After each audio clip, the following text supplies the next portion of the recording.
નમસ્કાર મિત્રો, મારી યુટ્યુબ ચેનલમાં ફરી એકવાર આપનું હૃદયપૂર્વક સ્વાગત છે। આજનો ટૉપિક છે મિત્રો કે જે લોકોને મસા થાય છે એ લોકોને આ એક જ ચમચી ઔષધિ તમેનું પાન કરશો તો જિંદગીમાં જીવો ત્યાં સુધી મસા નહીં થાય અને ઓપરેશન કરાવવાની પણ જરૂર નહીં પડે જો મસા થવાની શરૂઆત હશે તો।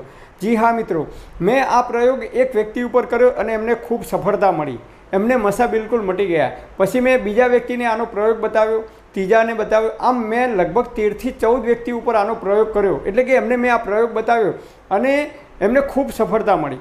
એક તો 16 વર્ષનો દીકરો હતો, એને પણ મસાની શરૂઆત થઈ હતી તો એને પણ આ પ્રયોગ બતાવ્યો તો મટી ગયો। એક 70 વર્ષના દાદા હતા તો એમને પણ આનો પ્રયોગ કર્યો તો એમને પણ ખૂબ સફળતા મળી। તમે જો આ ઔષધિનું તમે પાન કરશો તો જીવનમાં જીવશો ત્યાં સુધી મસા નહીં થાય। જી હા મિત્રો, આ હું નથી કહેતો, પરંતુ આયુર્વેદના ઋષિઓએ આયુર્વેદમાં આનું અદ્ભુત વર્ણન કરેલું છે આ ઔષધિનું। અને આપણા બાપ દાદાઓ ઘડિયાઓ મહિનામાં એક વખત આ ઔષધિનું ફરજિયાત પાન કરતા હતા, એટલે કે પીતા હતા। ઘડિયાઓ પીતા હતા એટલું નહીં, પણ નાના બાળકોને પણ 15 દિવસે અડધી ચમચી કે ચોથા ભાગની ચમચી નિયમિત એ લોકો મહિનામાં એકવાર પાતા હતા। અને એ લોકો એવું માનતા હતા કે આ ઔષધિનું પાન કરવાથી બાળકો બીમાર ના પડે, પેટના રોગ ના થાય, એવું માનતા હતા। અને ખરેખર આ વાત 100% સાચી છે। તમે નિયમિત જો આ જીવો ત્યાં સુધી આ ઔષધિનું પાન કરશો તો પેટના કોઈ રોગ નહીં થાય, આવું આયુર્વેદના ઋષિઓએ કહ્યું છે। અને કબજિયાત તો ક્યારેય નહીં થાય જીવનમાં।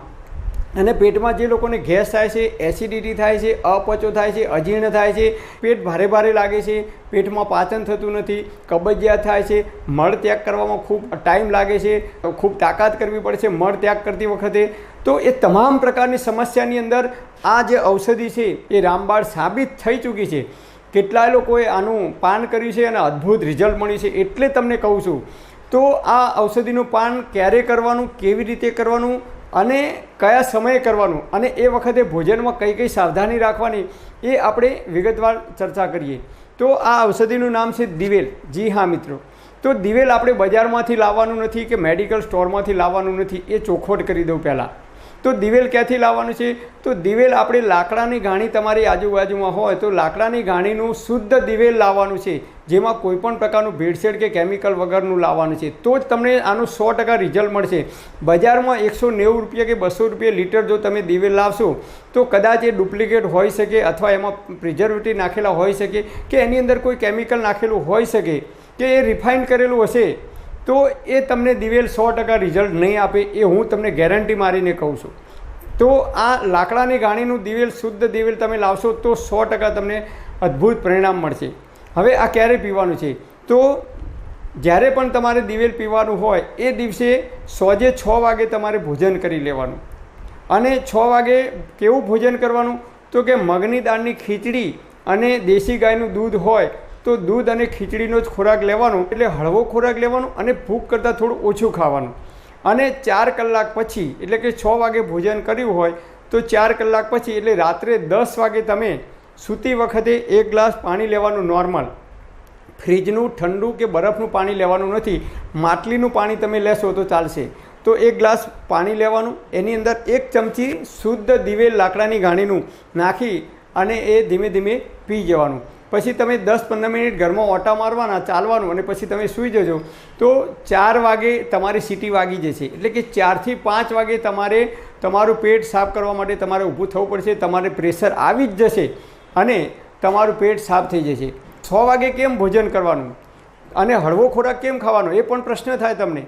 તો તમે જો પેટ ભરીને ખાશો, દાળ ભાત શાક રોટલી અથવા સમોસા કે એવું કોઈ ભારે ખોરાક ખાશો અને 1.5 કે 2 કલાક પછી તરત જો આનો પ્રયોગ કરશો તો કોઈ રિઝલ્ટ તમને નહીં મળે।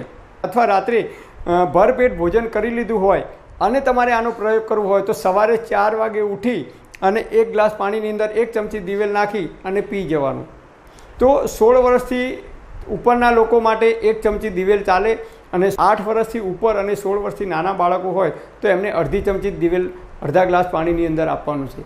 તો 4 વાગે ઉઠીને તમે આનો પ્રયોગ કરશો તો 4 કે 5 કલાક પછી તમારું પેટ સાફ થશે અને તમારે 3 કે 4 વખત સીટી વાગશે, મતલબ કે પેટ સાફ કરવા જવું પડશે, એટલે કે પ્રેશર આવશે।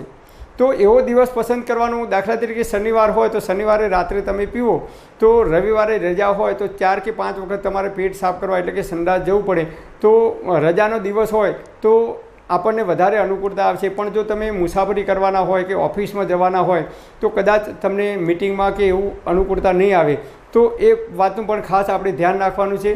તો તમે પણ દિવેલનો જો પ્રયોગ કરશો તો કબજિયાત નહીં થાય. અને કબજિયાત નહીં થાય જો જિંદગીમાં જીવો ત્યાં સુધી મસા નહીં થાય. કારણ કે આયુર્વેદમાં કહે છે કબજિયાત થાય તો જ મસા થાય, કબજિયાત ના થાય તો મસા ક્યારેય થાય નહીં. જીવો ત્યાં સુધી દર મહિનામાં એક વખત જો તમે 1 ચમચી દિવેલ પીવાનું રાખશો તો જિંદગીમાં જીવો ત્યાં સુધી ક્યારેય મસા નહીં થાય. કારણ કે કબજિયાત નહીં થાય, કબજિયાત નહીં થાય તો મસા નહીં થાય અને પેટના કોઈ રોગ નહીં થાય. અને એટલા માટે આપણા ઘડિયાઓ વડવાઓ પણ 15 દિવસે અથવા મહિનામાં 1 વખત દિવેલનો પ્રયોગ કરતા હતા. તો આ રીતે આપણે જો દિવેલ પીવાનું મહિનામાં 1 વખત રાખીશું તો જ્યાં સુધી જીવીશું ત્યાં સુધી તંદુરસ્ત અને નિરોગી રહી શકીશું. પરમપિતા પરમાત્મા આપ સર્વેને તંદુરસ્ત અને નિરોગી રાખે એવી હૃદયપૂર્વક મારી પ્રાર્થના. Thanks for watching my video. Thank you.